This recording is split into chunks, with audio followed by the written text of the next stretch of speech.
Hello, જય શ્રી કૃષ્ણ. કેમ છો બધા? મજામાં? આજે આપણે બનાવવાના છીએ તલવડી. આ તલવડી વિસરાઈ ગયેલી વાનગી છે, પણ બહુ જ સુપર વાનગી છે, કેમ કે એમાં જેટલો લોટ હોય એટલા જ તલ આવે છે.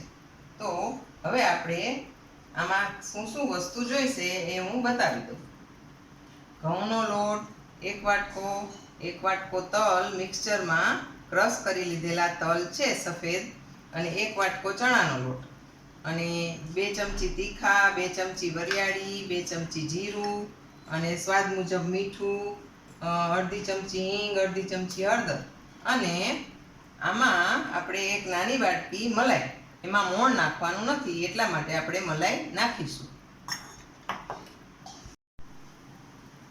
આ રીતે આપણે આ લોટ બાંધેલો છે કઠણ, પરોઠાથી સહેજ કઠણ એવો લોટ છે. હવે એમાંથી આટલા નાના નાના ગોયણા આ રીતે કરી લેવાના છે, અને પછી એ બધા જ ગોયણાને આ રીતે કરી અને સહેજ અંગૂઠો દબાવી અને મૂકતું જવાનું છે. આ રીતે આ બધી જ નાની નાની સરસ તલવડી તૈયાર છે. બાળકોને જોઈને પણ ખાવાનું મન થઈ જાય. પછી નાસ્તાના ડબ્બામાં પણ લઈ જઈ શકાય, બહારગામ પણ લઈ જઈ શકાય, અને 15 દિવસ સુધી આને કાંઈ થતું નથી, કેમ કે એકદમ ક્રિસ્પી હોય છે, અને આમાં પાણી પણ બહુ આવતું નથી.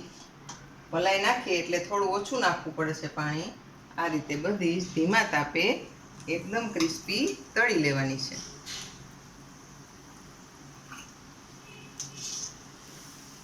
સરસ લાલ થાય ત્યાં સુધી તળવાની છે.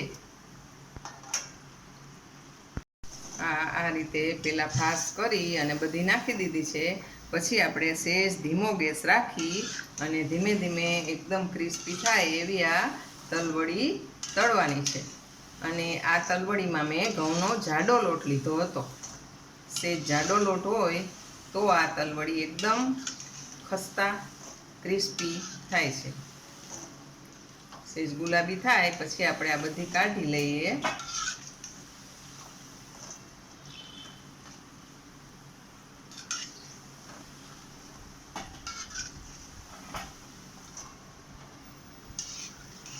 આની અંદર જ એકદમ ક્રિસ્પી અવાજ આવવા લાગે એટલે આપણી તલવડી તૈયાર છે. હવે આ બધી કાઢીને તમને બતાવી દઉં. એકદમ સરસ અવાજ આવે છે, એટલી સરસ આ થાય છે, અને બાળકોને એટલી સરસ લાગે છે.